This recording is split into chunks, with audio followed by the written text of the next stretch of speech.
사랑하는 교우 여러분, 구독자 여러분, 이 시간 경건한 마음으로 온라인 주일 예배 우리 하나님께 드리겠습니다. 다 같이 묵도하시겠습니다. 나의 힘이신 여호와여, 내가 주를 사랑하나이다. 여호와는 나의 반석이시요 나의 요새시요 나를 건지시는 이시요 나의 하나님이시요 내가 그 안에 피할 나의 바위시요 나의 방패이시요. 아멘. 우리의 힘이시며 반석이시요 요새이시요 건지시는 분이시요 피할 바위가 되시는 하나님, 우리 하나님의 이름을 높이 찬양합니다. 주의 구원받은 백성들, 이 시간 하나님 앞에 예배하게 하시니 감사합니다. 예배하는 이 시간 세상의 묵은 기름과 때들이 씻겨나가는 시간이 되게 하여 주옵시고, 영과 진리로 하나님을 찾는 예배가 되므로 우리 주님을 만나고 경험하는 은혜의 시간이 되게 하여 주옵소서. 아픔과 슬픔, 죄와 고통의 그늘 가운데 있던 자들이 예배를 통해, 말씀을 통해 주님을 만날 때 무너지고 깨졌던 모든 일들이 회복되고 치유되는 은혜를 경험하는 시간 되게 하여 주옵소서.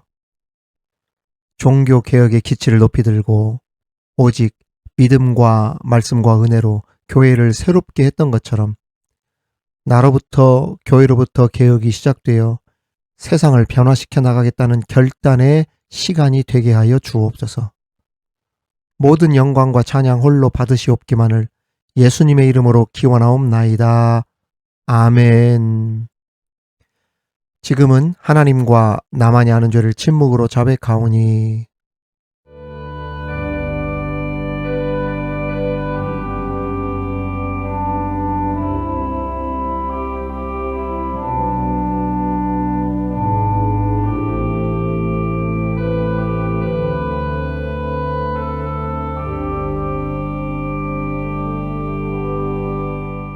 진리를 알지니 진리가 너희를 자유롭게 하리라. 아멘. 나는 전능하신 아버지 하나님 천지의 창조주를 믿습니다. 나는 그의 유일하신 아들 우리 주 예수 그리스도를 믿습니다. 그는 성령으로 잉태되어 동정녀 마리아에게서 나시고 본디오 빌라도에게 고난을 받아 십자가에 못 박혀 죽으시고 장사된 지 사흘 만에 죽은 자 가운데서 다시 살아나셨으며 하늘에 오르시어 전능하신 아버지 하나님 우편에 앉아 계시다가 거기로부터 살아있는 자와 죽은 자를 심판하러 오십니다. 나는 성령을 믿으며 거룩한 공교회와 성도의 교제와 죄를 용서받는 것과 몸의 부활과 영생을 믿습니다. 아멘.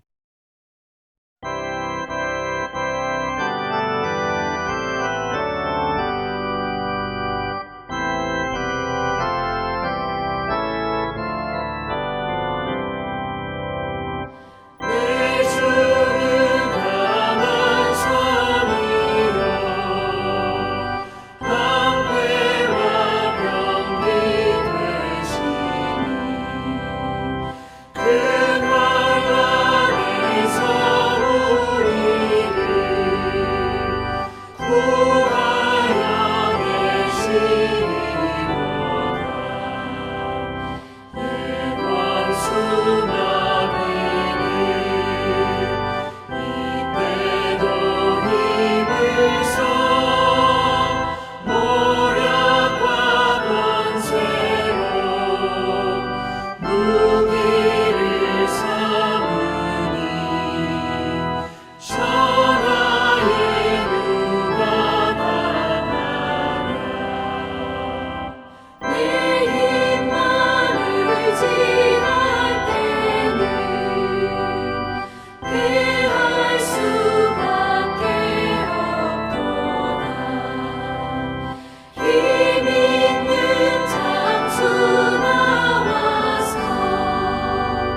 우리에게 주시는 하나님의 말씀은 구약성경 느헤미야 13장 4절에서 9절까지의 말씀입니다.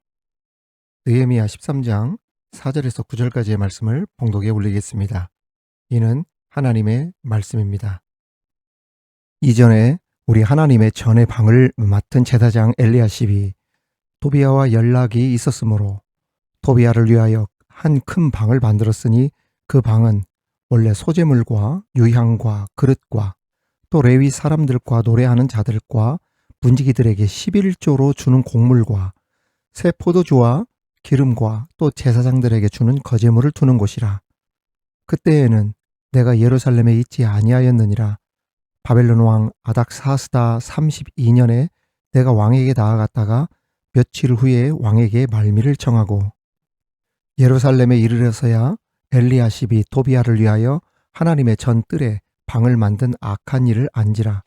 내가 심히 근심하여 도비야의 세간을 그 방 밖으로 다 내어 던지고 명령하여 그 방을 정결하게 하고 하나님의 전의 그릇과 소재물과 요향을 다시 그리로 들여 놓았느니라. 아멘. 오늘은 종교개혁을 기념하는 종교개혁주일입니다. 내부개혁은 혁명보다 더 어렵다는 그런 말이 있습니다. 왜 그렇게 개혁이 어려울까요? 개혁이 쉽지 않은 이유는 그 내부에 권력의 맛을 본 자들이 그 권력이 주는 달콤함과 그에 따른 이권을 빼앗기지 않으려고 하는 욕구가 크기 때문입니다. 따라서 개혁하려고 할 때 그 개혁에는 엄청난 희생과 시간과 고통이 따르게 됩니다. 종교개혁자 마틴 루터는 본래 캐더릭 신부입니다. 그가 로마 카톨릭 교회의 부패와 폐단을 비판하면서 종교개혁을 단행할 때 루터는 엄청난 살해 협박과 압력을 견뎌야만 했습니다. 스위스 종교개혁자 쯔빙글리도 로마 카톨릭과의 전투 중에 사망했는데 당시 카톨릭 교도들은 스승의 시신을 돌려달라고 하는 쯔빙글리의 제자들의 요구를 묵살하고 그의 시신을 토막내어 돼지고기 덩어리와 함께 뒤섞어 불에 태워버리기도 했습니다. 또한 유명한 체코의 종교개혁자 얀 후스가 있는데 우리가 종교개혁자 하면 독일의 마틴 루터를 먼저 떠올리지만 사실 얀 후스는 마틴 루터보다 100년이나 이미 앞서 교황의 면죄부 판매, 성직 매매 등 당시 교회의 부패에 맞서면서 교회의 세속화를 강력하게 비판했고 저항했다가 카톨릭 교회로부터 추방을 당했을 뿐만 아니라 설교 금지령까지 받았고 나중에는 이단으로까지 정죄되어 1415년 7월 6일에 화형을 당하게 됩니다. 이렇게 개혁이라고 하는 것이 쉽지 않은 것이고 개혁하고 새로운 변화를 이끌어가려면 때론 죽음까지도 각오해야 하는 결단과 용기와 행동이 따른다는 것이죠. 오늘 말씀의 느헤미야가 그랬습니다. 느헤미야는 예루살렘이 무너져 황폐했다는 소식을 듣고 가슴 아파하다가 그 왕의 허락을 받고 예루살렘으로 오게 됩니다. 그리고 12년에 걸쳐 산전수전 다 겪으면서도 성벽 공사를 완공했고 예루살렘 사람들의 영적 대각성 운동을 통해 새 출발을 하도록 만들어준 후에 다시 자신이 살고 있던 바사, 곧 페르시아 아닥사스당의 왕이 있는 수상궁으로 돌아오게 되었죠. 그런데 13장 말씀 오늘 본문에 보면 느헤미야가 또다시 예루살렘에 돌아옵니다.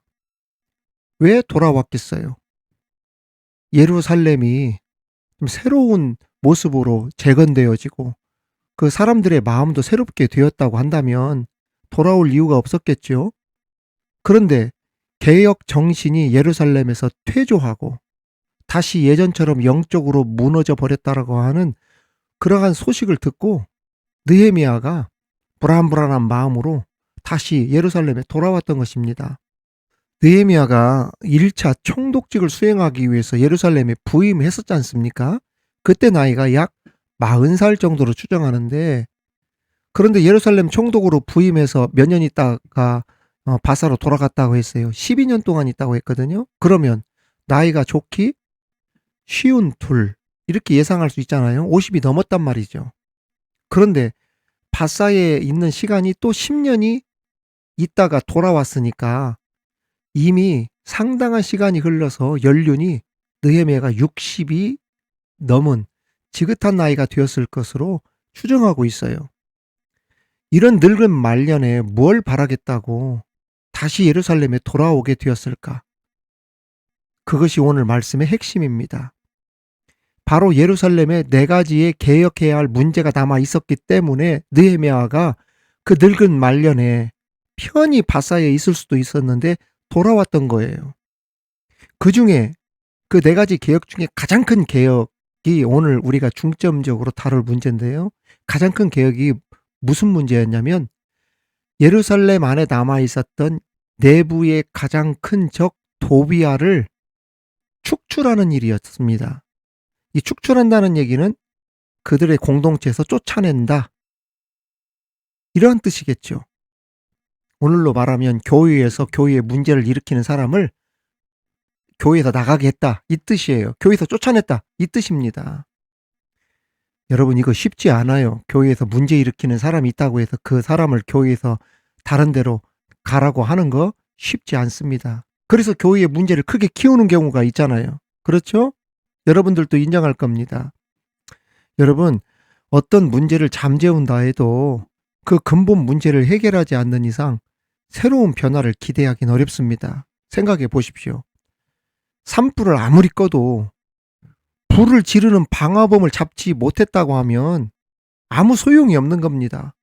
이 방화범을 잡지 못하면 이 방화범이 어디에서 또 산불 저지르고 또 저리 가서 산불 지르고 이럴 것 아니겠어요? 그래서 근본 문제를 해결해야 돼요. 방화범을 잡아야 돼요. 그래야 산불이 나지 않는 것과 마찬가지입니다. 느헤미야가 무너진 성벽과 성전을 지을 때 가장 걸림돌이 되고 그 주의 종 그 느헤미야가 그 주의 일을 할 때 가장 큰 원수가 누구였냐? 여러분도 잘 아시다시피 호론 사람 산발랏, 암몬 사람 도비아였는데 예루살렘에 다시 돌아와 보니까 이 도비아라는 놈이 기어이 예루살렘에서 그때 쫓아낼 때 쫓아냈어야 되는데 그 못 쫓아내고 그냥 그들 안에 두고 있었단 말이죠. 그랬더니 예루살렘을 영적으로 완전히 망가뜨려 놨던 것입니다. 이거 나가게 할 사람은 말입니다. 교회가 아프더라도 나가게 만들어야 돼요. 그러지 않으면 그 쓴뿌리가 뿌리를 뻗어서 교회를 엉망으로 만들어 놓을 수 있단 말입니다. 오늘날 그런 교회들이 굉장히 많아요. 특히 이스라엘의 지도자였던 대제사장인 엘리야십이 잘 들으세요. 이스라엘의 지도자, 이스라엘의 대제사장 엘리야십. 이 엘리야십이 느헤미야의 주적이고 이스라엘의 원흉이고 원수 중의 원수였던 암몬 사람 도비아와 결탁해서 성전, 곧 오늘로 말하면 교회를 모독하고 더럽히는 이 엄청난 악행, 참남한 사태를 일으키고 있었다는 것을 누가 알게 되었다? 느헤미야가 알게 되었어요. 여러분, 성전을 함부로 짓밟고 모욕한 이유는 명백합니다. 이스라엘을 모욕하기 위함이고 겁주기 위함입니다. 또 하나님보다 자기가 더 크다는 것을 이스라엘 백성들에게 보여주기 위해서 이 성전을 모독하고 더럽혔던 거예요. 옛날 고대에서는 전쟁에서 승리하면 가장 먼저 그 적들이 섬기는 신당부터 파괴하고 무너뜨리고 했습니다. 그들이 섬기던 신당을 말이죠. 그래서 어떻게 합니까? 기를 죽이는 거예요. 그래서 신성시 여기는 장소마다 방을 만들고 제 집처럼 드나들면서 짓밟고 모욕하면서 이 모습을 본 백성 모두가 멘탈이 나가게 되고, 그러니 얼마나 두렵겠어요. 성전에 들어가서 막 휘짓고 다니는 모습을 볼 때 막 두려움을 떨 것 아니겠어요. 그걸 이 도비아가 노렸던 겁니다. 이래서 되겠어요, 지도자가? 안 되지요. 요즘 김건희 씨가 국가의 가장 신성한 장소인 그 종묘를 사적으로 이용하면서 태조 이성계 고조부 신시를 개방한 일로 엄청난 비난을 받고 있습니다. 여러분, 이 종묘가 얼마나 신성한 곳입니까, 국가적으로. 아무도 이게 못 들어가잖아요. 비공개 장소이잖아요. 국가 이 보물이고 유산이지 않습니까? 이 국가적으로 굉장히 신성시하던 그곳이 어떤 곳인데 민소매 차림으로 슬리퍼 신고 들어간 것뿐만 아니라 근정전에 들어가서 감히 함부로 앉아서는 안 될 어좌, 임금이 앉았던 자리에 천박하게 앉고 심지어 지금껏 아무에게도 공개하지 않았던 명성황후가 시해된 침실까지 들어가서 10여 분이나 남편과 머물다 나오고 이 사실이 국정감사에서 확인이 되었지 않습니까? 그래서 결국 국가유선청에서 종묘 사적 이용에 대해서 사과문까지 발표했어요. 이 무슨 회계망측한 일입니까? 여기에는 단순한 문화재를 보고 싶어서 들어간 단순 방문 의도가 아니라 다른 목적이 있을까라는 추측과 이야기가 난무합니다. 도비아도 이와 비슷한 거예요. 도비아는 이방인입니다. 신앙인이 아닙니다. 온갖 주술과 미신으로 쩌든 암몬의 신을 믿던 사람이었는데 아무런 제지도 받지 않고 자기 멋대로 성전에 들어가 성전 더럽히고 모욕하는 악행을 저질렀던 것입니다. 여러분, 도비아가 누군 줄 아세요? 도비아는 암몬 사람입니다. 암몬 사람들은 자신의 자녀를 산채로 불에 태워드리는 인신 제사를 하는 추악하고 음란한 신 밀곰이라고 하는 또 몰렉이라고 하는 신을 섬기는 사람들인데 이러한 종교적인 영향을 받고 자란 사람이 바로 이 도비아였던 거예요. 특히 이 도비아는 무슨 선수냐면은 이간질하는 데 선수였어요. 유언비어 퍼뜨리면서 사람과 사람 사이에 이간질하는 데 선수였고 사람들의 사기를 저하시키는 악질 중에 악질로 느헤미야가 성전 건축하는데 최고의 정적이 바로 이 도비아였던 겁니다. 도비아가 한 대표적인 말 성경에 나옵니다. 여러분 기억나실 거예요. 뭡니까? 여우가 올라가도 쉽게 무너지리라. 하나님의 일을 엄청나게 모욕했던 그러한 발언입니다. 그렇습니다. 도비아는 말도 잘 꾸며대고 정치적인 수완까지 뛰어나 사람들을 포섭하는 데 일가견이 있던 이방인입니다. 심지어 유다의 최고 종교 지도자인 대제사장 엘리 아십에게까지 마술을 뻗쳐 포섭하는 것을 넘어 정계, 경제계 할 것 없이 유대 사람들과 폭넓은 연주를 통해 막대한 경제적 이권을 챙기고 있었던 사람입니다.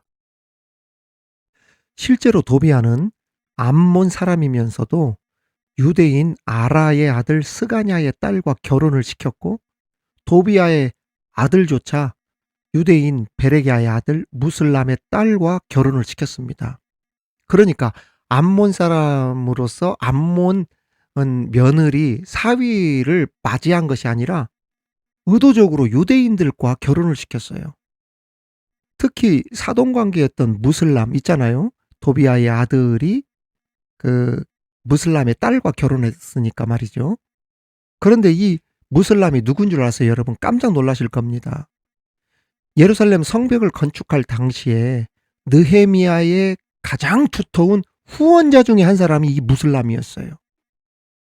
그러니까 의로운 사람, 느헤미야의 가장 큰 동역자, 가장 가까운 사람, 그 사람조차도 얼마나 치밀하게 접근했는지 느헤미야를 무너뜨리려고 말이죠. 그러다 보니 어느 순간 도비아는 느헤미야의 정적이다, 이방인이다 이걸 알면서도 그가 그냥 정관계로 인맥이 꽉 쩔어 있고 얼마나 그 사람을 잘 포섭하고 정치적인 수완이 뛰어난지 그리고 말빨도 얼마나 센지 그런 것들이 다 연결이 되어 있었기 때문에 그것이 무소불위의 권력과 영향력을 행사하는 대로 이어졌고 도비아가 가지고 있었던 이러한 권력이나 인맥에 대한 두려움 때문에 도비아를 쫓아내야 되는데 쳐내지를 못한 거예요. 그들 가운데에서. 그러니 개혁이 됩니까 안 됩니까? 개혁이 안 되지. 예를 들어서 교회 안에 저 사람이 없으면 교회가 부흥하는데 저 사람만 없었으면 교회가 지금 평안해가지고 교회가 잘 될 텐데, 저 사람이 남아있는 바람에 교회가 지금까지 어려움이 있어. 저 사람 쫓아내야 돼. 그러는데 못 쫓아내는 거예요, 그 사람이. 이리저리 다 그 사람과 함께 인맥이 뻗쳐 있고, 일가견이, 그런 데서 포섭하는 일가견이 있고, 그러한 정적인 수완도 뛰어나고, 이리저리 다 연결이 되어서 쳐내지를 못하는 거야. 괜히 건들다가 도비아에게 화를 당하지는 않을까, 보복을 당하지는 않을까, 누명을 쓰이지는 않을까, 어? 붙잡혀가지고 어려움을 당하지는 않을까. 여기에 가장 먼저 매수당한 인물이 불행하게도 이스라엘의 종교 지도자였던 대제사장 엘리아십이었던 것입니다. 느헤미야 13장 4절 말씀 보시라니까요. 말씀이 다 나와 있어요.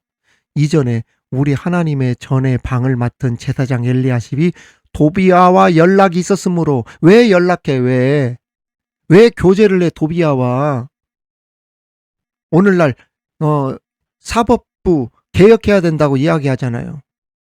재판관이 그 정계 아무개 누구누구 왜 연락을 하고 왜 재판을 왜곡하고 왜 그러냐고.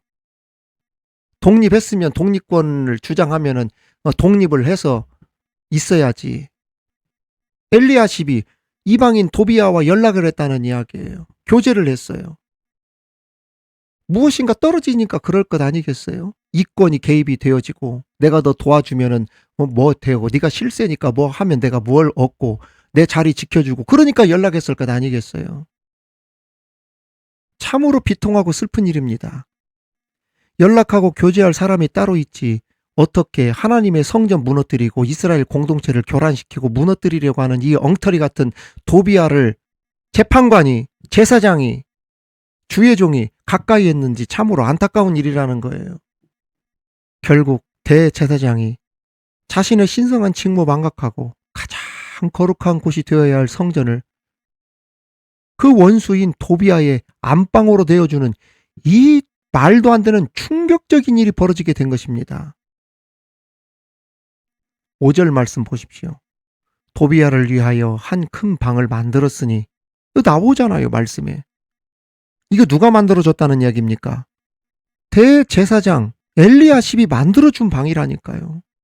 이 방이 어떤 방인 줄 아세요, 여러분? 그 방은 원래 소재물과 유향과 그릇과 또 레위 사람들과 노래하는 자들과 문지기들에게 11조로 주는 곡물과 새 포도주와 기름과 또 제사장들에게 주는 거제물을 두는 곳이라 신성한 곳이었다는 이야기예요. 그런데 그 신성한 곳을 누구 방으로 만들어줘요? 도비아를 위한 방으로 만들어 주었다. 백성들이 바친 성물, 레위인들을 비롯한 성전 봉사자들에게 주어야 할 11조, 성찬식에 쓸, 예를 들면 포도주, 유향, 성물, 이러한 것이 보관된 곳이었는데, 대제사장 엘리야십이 자신의 본분과 사명을 망각하고 이 방을, 이 신성한 방을 원수에게 내어준 것입니다. 있을 수 없는 일이 벌어진 거예요. 여러분, 왜 도비아가 다른 곳이 아닌 성전 안에다 자신의 방을 만들어 달라고 연락해서 그렇게 요구했을까요? 다 이유가 있습니다. 이거 잘 들으셔야 돼요. 여기부터는요. 성전이 무너지고 예배가 무너져야, 교회가 무너져야 예루살렘 전체가 무너진다는 사실을 누구보다 잘 알고 있었기 때문입니다. 이 모든 것들을 감지하고 꿰뚫어 본 느헤미야는 크게 분노하지 않을 수 없었습니다. 결국 아무도 손을 대지 못했던 도비아를 두려워하지 않고 지체 없이 내쫓아 버렸어요. 누가? 느헤미야가 말입니다. 느헤미야 13장 8절 9절 말씀. 내가 심히 근심하여 도비아의 세간을 그 방 밖으로 다 내어 던지고 명령하여 그 방을 정결하게 하고 하나님의 전의 그릇과 소재물과 유향을 다시 그리로 들여 놓았느니라. 할렐루야. 느헤미야의 이런 모습 속에서 우리는 누구를 보게 되냐? 바로 성전을 정화하신 예수님의 모습을 보게 됩니다. 예수님께서도 성전 안에서 물건을 파는 자들의 상을 뒤집어 엎으셨었죠. 유다의 심장부까지 차지하려던 도비아의 야심은 느헤미야의 두려움을 모르는 과감하고 담대한 개혁으로 말미암아 수포로 돌아가게 되었고 예루살렘은 새롭게 거듭날 수 있었습니다.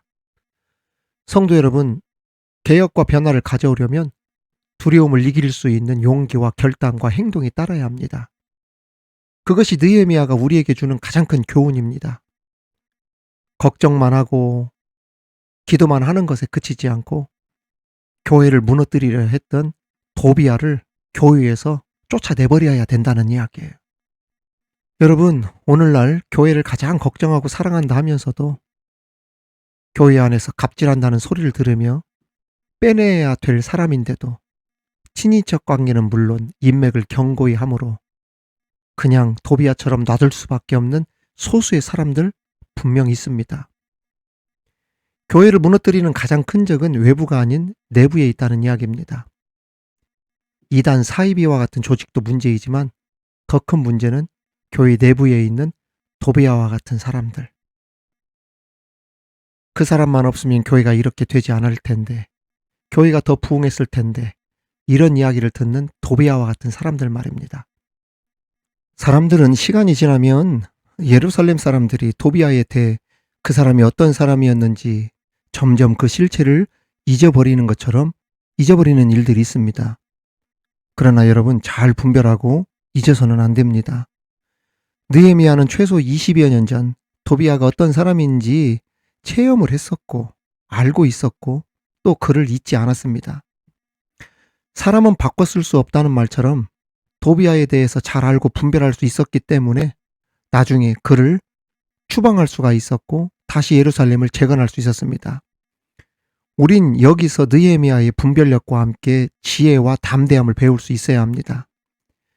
이제 느헤미야처럼 담대하게 일어나 교회의 순수성을 지키고 복음의 가치가 훼손되지 않도록 하는 데 앞장서서 죽어가는 수많은 영혼들을 살려내고 사회의 질서를 건강하게 유지시켜 나가는 사회적 책임을 다함은 물론 도비아와 같은 암적 존재가 교회에 없도록, 그런 사람들이 교회의 책임 있는 자리에 있지 못하도록 진정 교회에서 존경받아야 할 사람이 누군지 이것을 잘 분별하여 더욱 교회를 정화시키고 건강해지도록 개혁의 기치를 높이 올려나갈 수 있는 우리 모든 성도들이 다 되시기를 주님의 이름으로 축원합니다.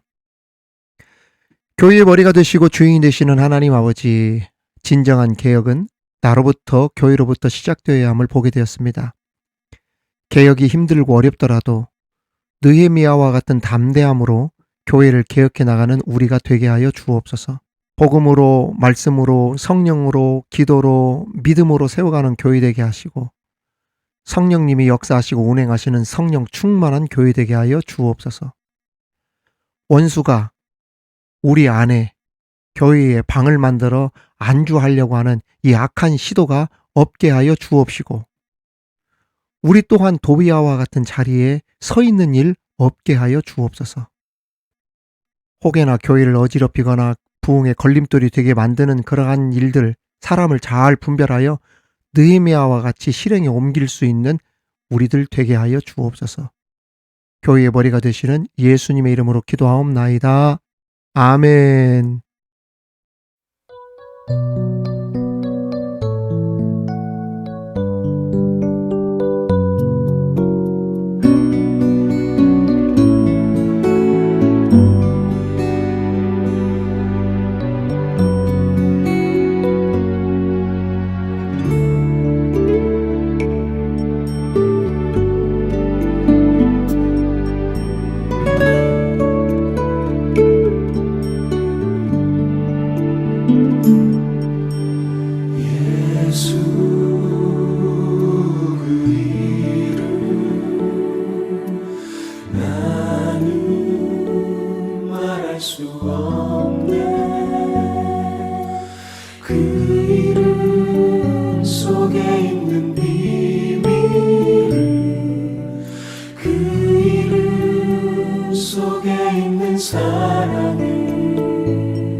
못해서 비밀이 되었네. 그 이름 비밀이 되었네. 사람들 그 이름 건축자의 버린 돌처럼 버렸지만 내 마음에 새겨진 이름은 아름다운 보석.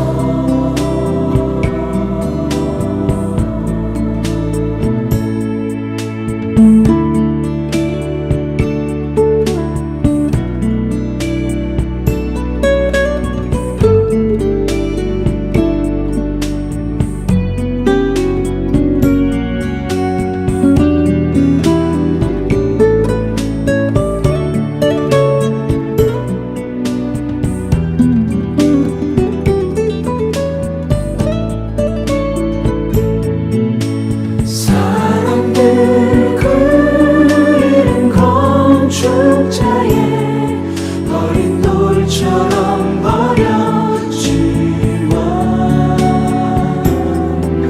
내 마음에 새겨진 이름은 아름다운 보석.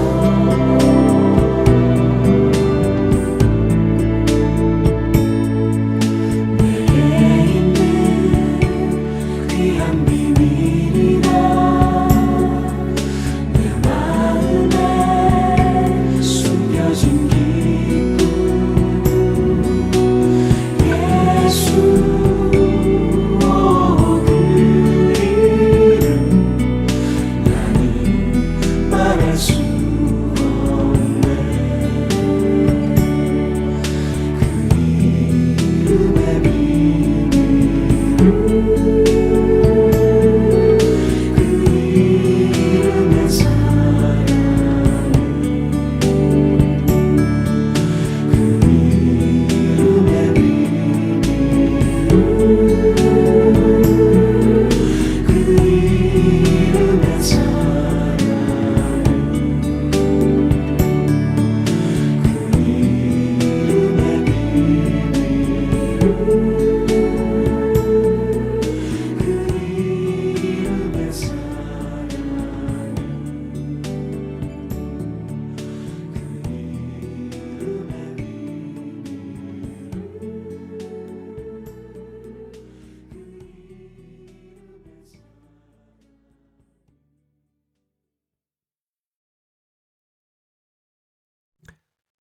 하나님 아버지, 이 시간 주님 앞에 감사함으로 봉헌합니다.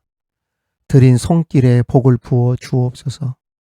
하나님의 나라가 말씀과 기도와 예배를 통해 확장되어지기를 간절히 바라며 제단 위에 봉헌하는 후원하는 손길들 우리 하나님 기억하여 주옵소서. 그들의 영혼이 잘 되게 하여 주옵시고 손이 닿는 모든 일에 가을의 풍성함처럼 땅과 하늘의 풍요로움을 더하여 주옵소서. 건강에 건강을 더하여 주시고 다니는 직장마다 순조롭게 하여 주옵시며 만나는 사람이나 동료들 사이에 사랑과 인정과 존경을 한 몸에 받을 수 있게 하옵소서. 자녀들 믿음 안에 뿌리를 내리며 행복한 가정 이루게 하시고 직장과 학업에 몰두하여 그 꿈을 이루고자 애쓰는 자녀들에게 시온의 대로와 같이 길이 열리는 복이 이어지게 하여 주옵소서. 미드바르 교회를 통해 한 영혼이라도 예비된 사람을 우리 주님께로 인도하여 구원해내는 사명을 잘 감당하도록 함께하여 주옵소서.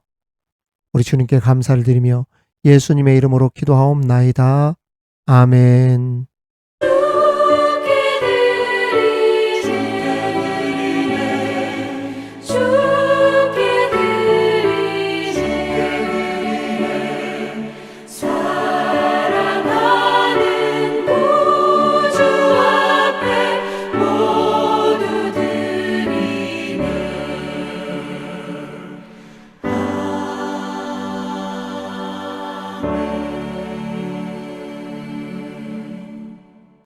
미드바르 이야기, 미드바르 소식입니다. 우리 함께 먼저 축복하며 인사하겠습니다. 하나님의 축복이 여러분과 함께, 하나님의 축복이 옆에 계신 분들과 함께, 우리 여러분 한 주간도 평안히 잘 계셨는지요? 미드바르 온라인 교회를 담임하고 있는 박현웅 목사입니다. 자주 우리 미드바르 교회에 방문해 주시고 댓글로 참여해 주심에 감사를 드립니다. 매일매일 방문하시는 모든 분들을 바라보며 또 댓글 하나하나 읽으며 여러분들을 축복하면서 기도하는 즐거움으로 살아가고 있습니다. 아무쪼록 일교차가 심한 환절기에 항상 건강에 유의하시고 좋은 일들이 많아지기를 다시 한번 기도하고 응원하겠습니다. 레위기 통독과 강해가 진행 중입니다. 오늘의 말씀을 통해 많은 은혜 받으시기를 바라고 한 주간도 건강하게 잘 지내시고 또 언제 뵈었으면 정말 좋겠습니다. 여러분 항상 고맙습니다. 감사합니다.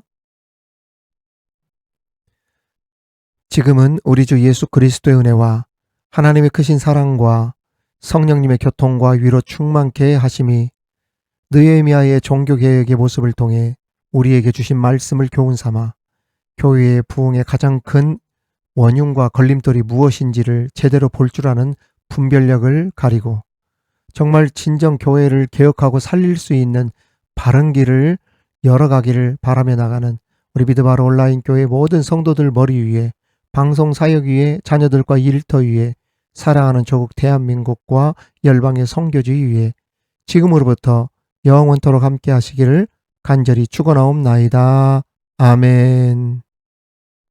주의 꿈을 안고 일어나리라. 선한 능력으로 일어나리라. 이 땅의 부흥과 회복은 바로 나로부터 시작되리. 주의 꿈을 안고 일어나리라. 선한 능력으로 일어나리라. 이 땅의 부흥과